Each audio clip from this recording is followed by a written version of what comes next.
My name is Caroline Miller.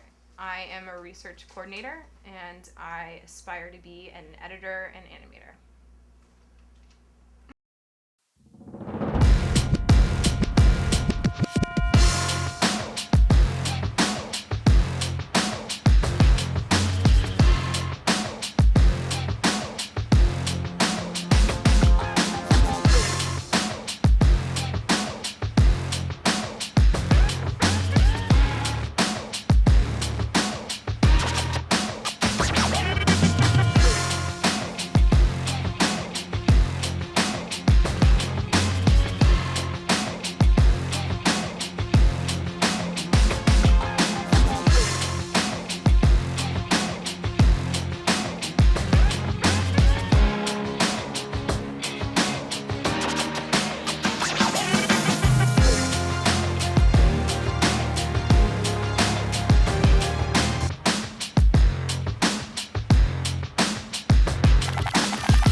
North Carolina.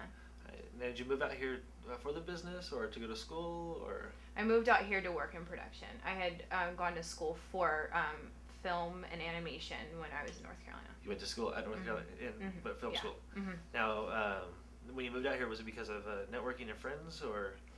Basically, I thought it'd be more opportunity for work. There's a decent opportunity in the North Carolina area, but not nearly as what I thought would be available out here. Right. So that's why I relocated. So you actually wanted to do production. Yeah, and there's also options for like lots more television shows. So I figured that if it wasn't film, then television. Now, right now, you're doing a lot of reality TV. Were you looking to do reality TV when you wanted to, or were you actually looking for features, television? Unfortunately, absolutely not. I still have no desire to work in reality television, to be completely honest. But I just kind of do what I have to do until I can really get to where I want to be. I would prefer to work in animation. Okay. I love doing stop motion animation. I love doing two-dimensional animation, but I've been having a hard time breaking into that. If I was an animator, I'd rather work in post and be an editor. But as long as it's with either some scripted television Right. show or a nice feature film or even documentary, just something more positively creative than mindless trash that you see on these new reality shows that Right. everybody's so addicted to for some reason. Do you have a speculation of just why the mindless reality shows are taking over? Um, for a while, I thought it had something to do with the strike because the studios weren't really doing anything, and you had a whole slew of new reality shows that came out because it was easier for people to pay people off the streets that didn't have any, talent whatsoever, but would be willing to want to try to just be on television to get them to do something and to make some ridiculous concept for a show. Right. It would be easier to do that and sell it instead of actually having to work with SAG and try to settle on whatever their issues are. Now, do you think of these guys like with the video cameras, just putting people in shopping carts, pushing them down into ponds? I mean, is this where it's going, or do you think it's where it's already been? Now that I look back on it, I think it has been there for a few years because some of those came out, like 5, 6 years ago, and it's just staying kind of stagnant or steady. But yeah, I think it's still going there, but at the same time, I still have a lot of faith in the creative part of the industry, and I have a feeling that that'll keep progressing as well. So you rather see the actors and stuff make it than some kid with a camera, per se. Yeah, it kind of depends. If it's a cool type of, even if it's like something like Blair Witch or the Paranormal Activity, one of those is a really cool concept, and they're shot very simply, and a lot of it's improvised, but I think that works perfectly. But they still come up with cool concepts as opposed to something completely mindless that's just like, why would you do that, you sociopath? Exactly. So people, you're looking for people to like actual art, putting the art behind it, is that things like that. So what do you think about like actors and stuff like Sharon Stone and these people who have been famous, that are getting pushed on the side for people like Heidi Spencer to come in and do like nightclub appearances for $150,000 and things like that? I mean, it's Yeah, that's absurd, out of control.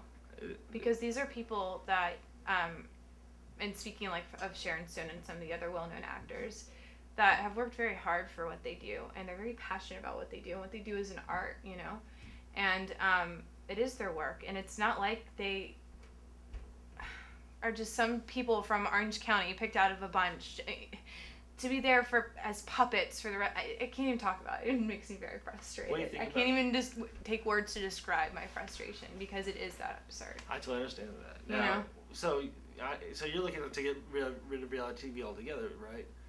Or would you like to keep shows like Dancing with the Stars to keep some of these older actors in touch with like the crossover? Here's a good example of a like reality type show that I do really like. It's newer. It's called The Marriage Ref on, I think it's NBC. I could be wrong about the network. But basically they find people, normal everyday people with these really bizarre problems, but they are very intriguing. It's not like something, watching Kim Kardashian walk to her next photo shoot, or Heidi and Spencer doing whatever they do. It's actually these normal everyday people that have these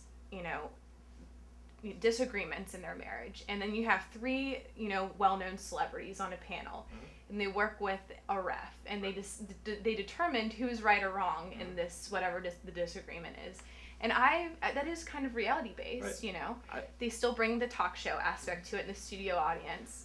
And I think I love it. I've been very addicted to it. I like that type of reality show. That's where I'm with you on that. With the crossover, you bring in two people who aren't famous, giving them a little life, input on their life, and then you're taking that whole famous person aspect of it, keeping them working as well as. Yeah, and I don't think it has to do with fame either. You know what I mean? Like that. It doesn't always have to be somebody famous. You know what I mean? But somebody who knows what has been right. through it. Yeah, exactly. That's cool. Yeah. All right, now you've been out here since what year?